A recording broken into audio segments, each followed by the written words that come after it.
Deep learning approaches for benthic attribute classification in coral reef images by Sean McGowan, Ping Wang, and Rogelio Aguilar.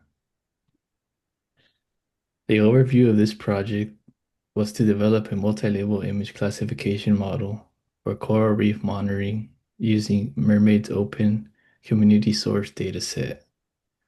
The goal of these models will support scientific and conservation efforts by analyzing benthic attributes and growth forms at a scale. On the right, you can see the coral reef images our models will be using to classify the benthic attributes. We will be comparing three models, which are a vision transformer, specifically the VIT base 16, two convolutional neural networks called ResNet 50 and EfficientNet B3. We will be training and testing them on a different region to assess geographic generalization, making sure it can work on a whole new region, which might contain different types of coral reef structures. Next slide. The dataset shows a clear geographic structure that directly shapes how we evaluate cross-region generalization.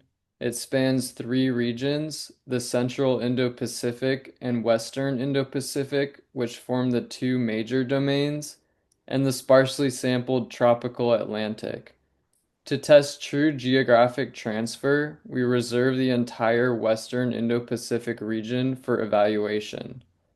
This setup aligns with conservation goals because it checks whether a model trained mostly on one region can still perform reliably in a different biogeographic domain where habitat patterns may shift in subtle but meaningful ways. To achieve stable learning, we implemented a two-step filtering process. First, we reduced the attribute space from 171 raw labels down to 24 by eliminating any labels with fewer than 100 positive examples across the full dataset. Second, to ensure the model could generalize across major regions, we applied a secondary filtering step where we kept only labels with at least 100 positive examples in both the Central Indo-Pacific and Western Indo-Pacific regions. This process yielded a final stable set of 16 benthic attributes. This retained set spans major substrates and corals, offering a balanced benthic overview that supports stable multi-label learning. We expect lower performance on sparsely represented labels, though we intentionally kept them to test the limits of the models.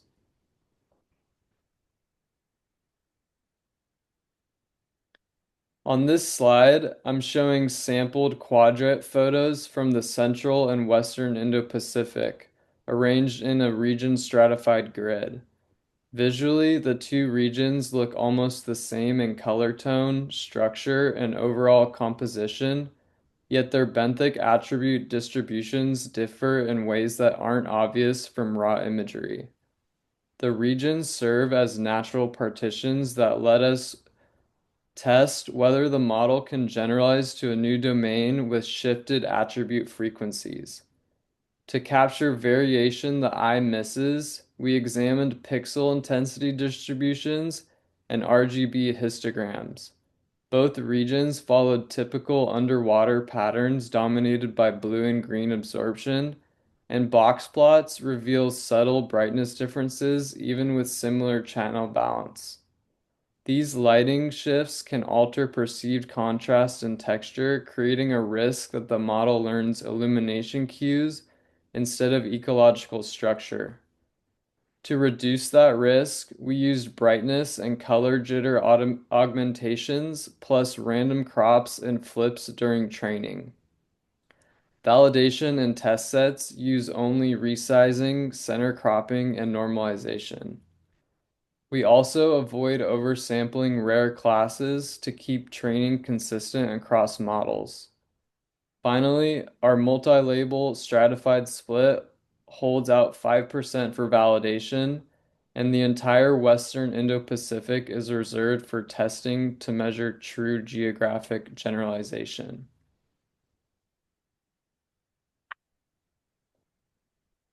We chose to adapt the pre-trained VIT base patch 16 model.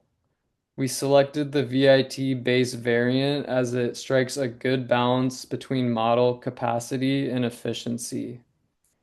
The Vision Transformer is theoretically well suited for coral reef images because its architecture uses self-attention, which effectively captures long-range spatial structure. This capacity is essential for interpreting characteristics like patchy substrates and colony scale patterns commonly found in underwater quadra images. Architecturally, the model flattens the image into fixed size patches. The encoder repeatedly refines these patch embeddings through self-attention to capture global spatial context. We replace the softmax with a linear layer that produces 16 sigmoid outputs so the model treats each benthic attribute as its own independent binary prediction. The base, the VIT base model's training behavior revealed clear constraints in the dataset. The stage 2 curve showed a persistent gap between the training and validation loss, indicating that the model had begun to overfit. This overfitting is expected given the large 86 million parameter model, the relatively small dataset of about 4,820 images, and strong label frequency imbalance. Together, these factors make it easier for the model to memorize training patterns than to generalize to the validation region. To reduce this gap in future work, we plan to explore oversampling underrepresented classes, tuning dropout, using batch balance focal loss to stabilize rare labels, or expanding the validation split. When we look at specific benthic attributes, the VIT-based model shows a clear contrast between classes with strong texture signals and those that lack them. For crustose coralline algae, or CCA, the model performs well with an F1 of 0.72, supported by high precision and moderate recall. CCA has a distinctive patchy structure, and the VIT's global attention mechanism captures that pattern reliably, making it the best performing attribute. Bare substrate, however, tells the opposite story. Its F1 score drops to 0.32 because it lacks stable texture, which makes it visually similar to sand, rubble, or lightly encrusted rock. This leads to many false positives and a very low recall, since the model only identifies bare substrate confidently when the surface is extremely uniform.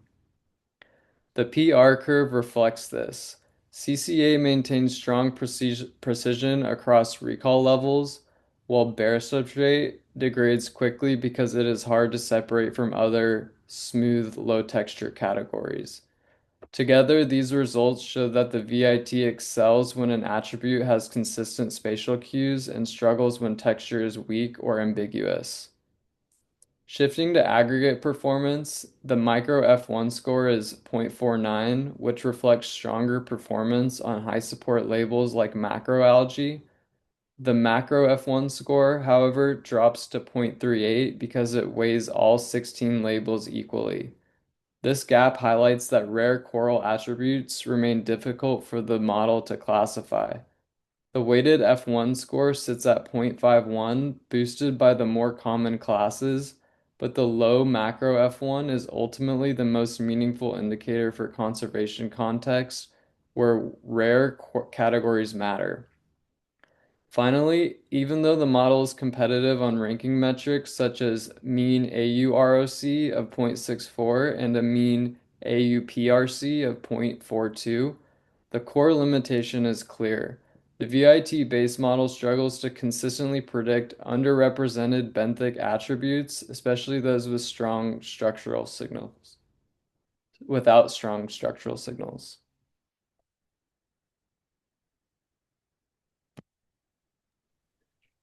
Founded in 2015 by Microsoft Research, the ResNet Model 50 was created to solve the vanishing gradient problem that prevented very deep neural networks from training effectively. The ResNet 50 model was based on the ResNet 34 model. The main difference between the two was an increase from a two-layer to a three-layer bottleneck block for the 16 residual blocks to make networks more efficient and parameter friendly. This resulted in reducing memory usage and training time while allowing for much greater depth without accuracy degradation. On the right, we can see the resident model architecture, and below that, we can see the difference of increase from two-layer to three-layer bottleneck blocks. The ResNet architecture is a, initially a convolutional and max pool layer that contains 16 residual blocks made of three-layer bottleneck blocks, and finally connected a classification layer. This model is popular for image classification, object detection, and feature extraction, making it suitable for our project.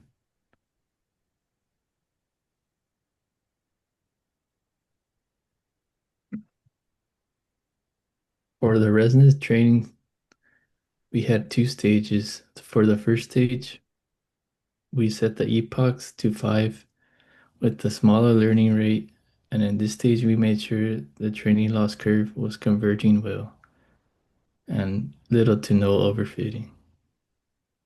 From stage 2, we increased it to 10 epochs and increased the learning rate, implementing certain techniques like early stoppage based on validation results. On the bottom right, we can see the stage 2 training and validation loss. It shows instability and overfitting. Main causes because of the limited data set, and instability because of a of the learning curve, learning rate. Improvements to better show the convergence of the training and validation loss curve would be to increase the validation split, implement learning rate scheduler to reduce instability, and target data augmentation for different training stages, which will allow the training curve to better converge. The classification report shows the results from the evaluation test data implemented with optimal thresholds. Higher performance came from classes that had more data to train on, and lower performance occurred because of smaller sample sizes. Next slide. This slide shows what EfficientNet B3 actually is. EfficientNet is a family of CNN models designed to get the best possible accuracy using the least amount of computation. The idea is based on something called compound scaling, which means the model grows in 3 dimensions: depth, width, and input resolution, but in a balanced way, instead of just making one part bigger. Let me walk through the diagram on the slide. On the left, you see a simple baseline model. This is a small network with a fixed number of layers, channels, and certain input resolution at the bottom, as shown by H plus W. In the next 3 panels, width scaling second plot, and depth scaling and resolution scaling. You see what happens if we try to scale only one dimension at a time. If we only make the network wider, we add more channels per layer, but we reach diminishing return quickly.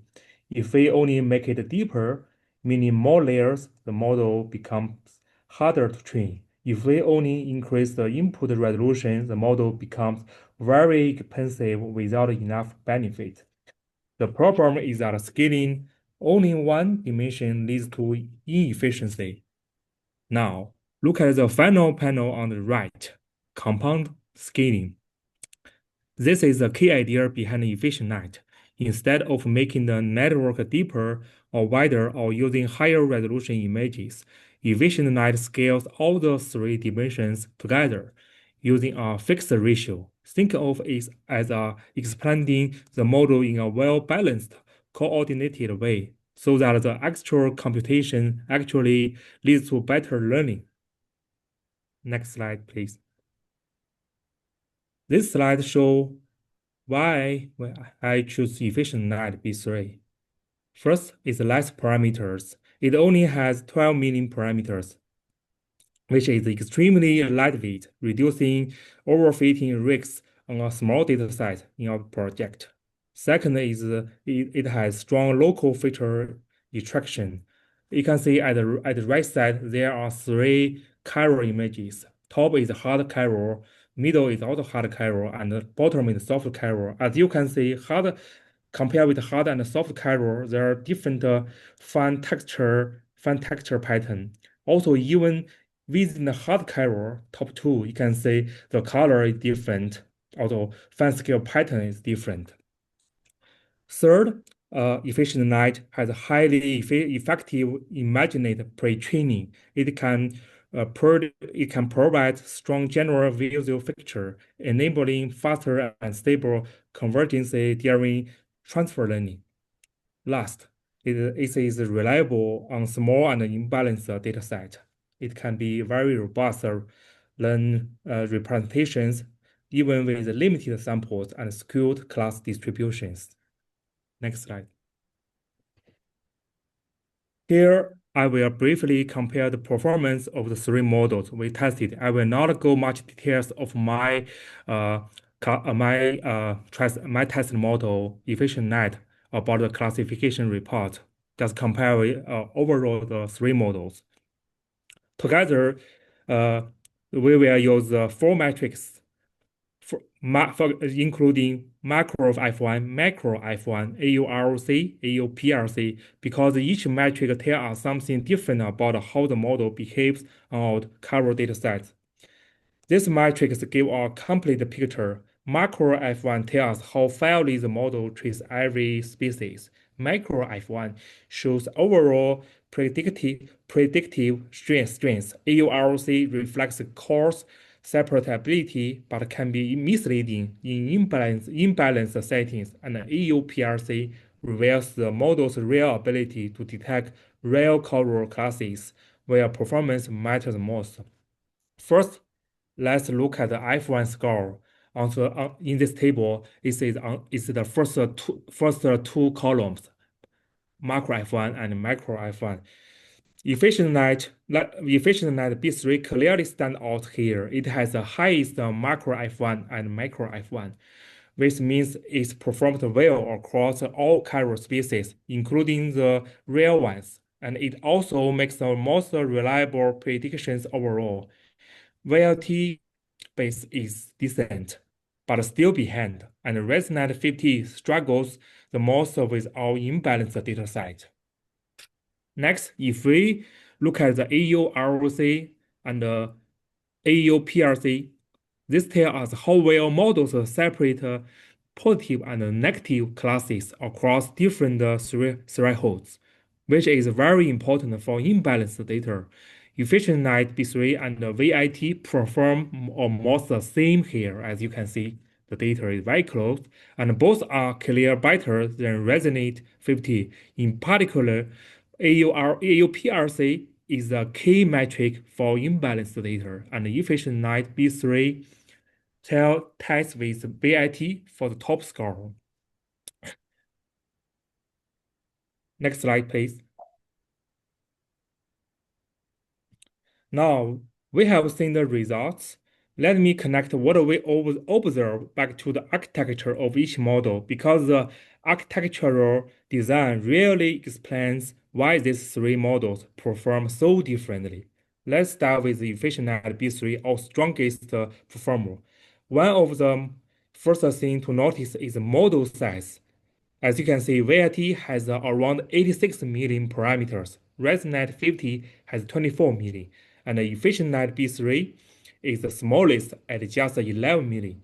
But despite being the lightest model, EfficientNet consistently delivers the best score across almost every metric.